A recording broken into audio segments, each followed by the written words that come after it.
Welcome back. Well, the U.S. government admitting liability in the deadly January collision between a helicopter and a passenger plane, killing 67 people over the Potomac River. Court documents in a wrongful death lawsuit show the U.S. Army crew and air traffic controllers, quote, failed to their two most important priorities. FAA Administrator Brian Bedford testified before lawmakers on Tuesday, warning that air traffic control towers will never reach full staffing levels. But he did praise Transportation Secretary Sean Duffy for boosting hiring and training. Joining me now, the man himself, Transportation Secretary Sean Duffy. Secretary, great to see you. Thank you so much for being here. And you've been doing a great job, so visible. You recently announced the company Peloton will lead the air traffic overhaul. When we last spoke ahead of Thanksgiving, I asked you if it was even safe to fly. We were so worried with the government shutdown. We are now approaching Christmas. Is it safe to fly? It is. So you saw that as we were getting into the last days of the shutdown, we reduced the capacity of airlines by 10% because we saw the trend lines going in the wrong direction. We will take whatever steps are necessary to make sure the airspace is safe. We would prefer that you don't fly versus you don't fly safely. And so as we look to the Christmas season, yes, it's going to be safe to fly. The problem we always have during Christmas and Thanksgiving is a lot of people do fly. Oftentimes we get weather that happens during this time of year, and so there gets to be some disruption. I just hope that people pack their best attitudes and best spirits as they go to the airport and on the airplane. And you know, it's a great time of year as we travel to see our families and our friends, or we go on vacation. And so I'm looking forward to a great travel season this Christmas. Yeah, but Secretary, look what the FAA chief just said, that staffing levels will never get to full capacity there. What are the issues? Why not? And how are you doing more with less, fewer people? So, in essence, we've increased the capacity of air traffic controllers through our training school by 20% year over year this year. We are making up the deficit. I think what you're going to see, Maria, is that as we bring this new technology on, and you mentioned Peloton, we have a project manager that's going to build our new air traffic control system.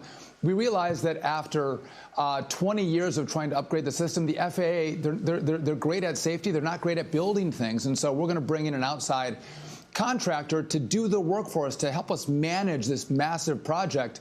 So I feel really great on the implementation of air traffic control. And if we implement this project over the next 3 years, I think it's our controllers that we do have are going to be more effective. But I think we're going to come close to the number. Also, we have great air traffic controllers who are about to retire. We've asked them to stay on the job. Don't retire. We'll give you a 20% upfront cash bonus to stay on the job. So we're looking at every angle to keep more controllers in our towers to make sure we control the airspace. And what happens is if you don't have enough controllers, you see the ones we do have, they work overtime. They work 6 days a week and a lot of hours in a shift. And again, if we don't have enough, and we saw this during the shutdown when people didn't come in, we started to reduce the capacity of the airspace. And you saw a lot of delays from that. Yeah. Because safety comes first. Yeah, of course. Well, the Transportation Department also launching the first ever National Advanced Air Mobility Strategy to what you've said will unlock the future of flight. Tell us about this. It includes 40 recommendations to keep America first in aviation with key pillars like infrastructure, security workforce, as you just mentioned, also automation, right? Yeah, so this is exciting. So these are the vertical lift aircraft. It's like a drone, but for humans. If you haven't seen those, look it up on Google. They're remarkable. This is going to change the way products and people move in the country. It's going to revolutionize the airspace. Well, if you look at drones, Maria, we've lost the drone race to China, and now we're coming back to recompete with China in drones. We're not going to lose in this space. It's critically important that we develop this technology here and deploy it around the world, as opposed to others like China developing the technology and then America buying it from China. That's a national security risk. And so we have a whole of government approach. How do we certify these aircraft? How do we give test lanes for these aircraft to make sure that we're working in tandem, keeping the airspace safe, keeping the aircraft safe, but also letting them evolve and innovate here in America? And oftentimes government doesn't think like that, but we are. And again, this was an exciting announcement that the industry is thrilled about, and I think it's going to make sure this technology evolves here. By the way, these things are already flying. They are really safe. And again, look out 3-5 years from now, you're going to see these flying in your communities. And by the way, way quieter, way cheaper to use.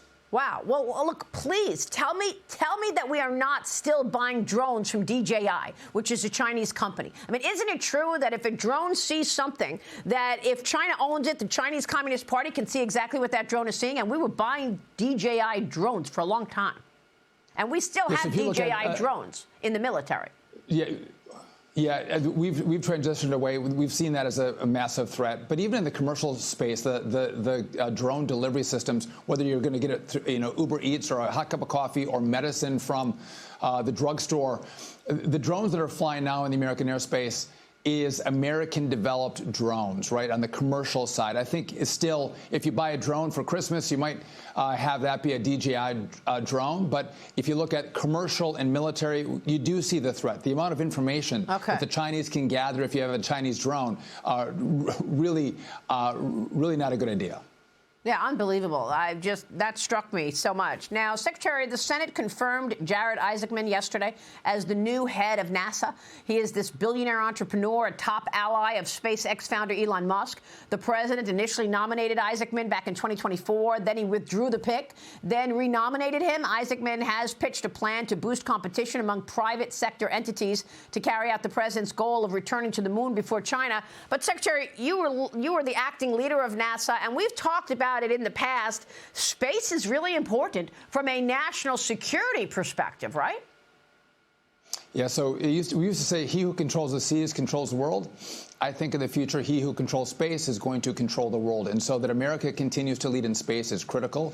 So we saw that SpaceX was a little behind in their mission to the moon with their lander. We opened it up. SpaceX and Blue Origin, which is Jeff Bezos, are now going to compete against each other.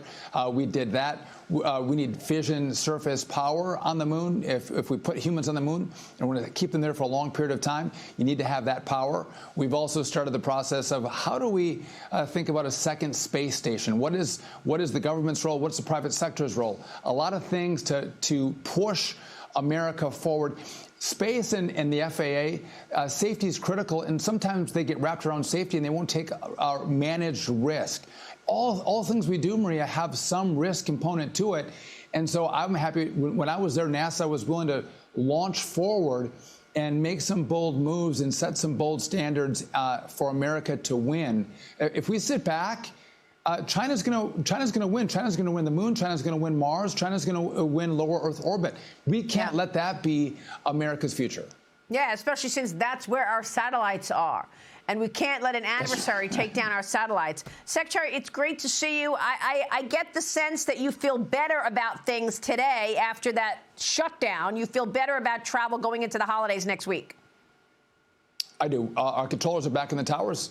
We're ready for Christmas. And again, we're still short, but we are fixing that.